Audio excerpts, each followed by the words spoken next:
சில குழந்தைங்க பார்த்தீங்கன்னா பேசுவாங்க, ஆனால் பேசும்போது பாதி பாதி வார்த்தையாக இருக்கும்.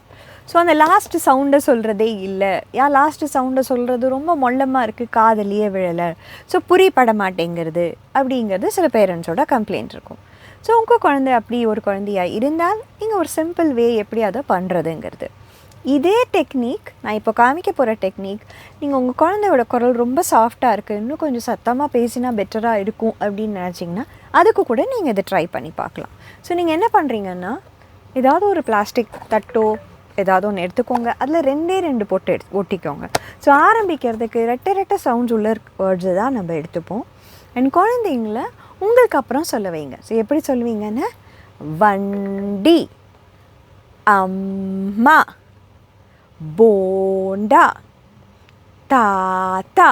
ஸோ ஒரு சவுண்டுக்கும் ஒரு தடவையும் அந்த பொட்டு மேலே அவங்க கை வைக்கணும். இதுக்கு நீங்கள் பொட்டு, ஸ்டிக்கர், பாட்டில் கேப்ஸ் எது வேணாலும் பண்ணலாம். பட் தொட்டு சொல்கிற மாதிரி இருக்கணும். 2 சவுண்ட்ஸ் பைசிலபிக் வேர்ட்ஸும் அதுவாக தான் இருக்கணும். சிம்பிளாக ஈஸியாக இருக்கிற வேர்ட்ஸை எடுத்துக்கோங்க. உங்களுக்கு பின்னாடியே அவங்கள சொல்ல வைங்க.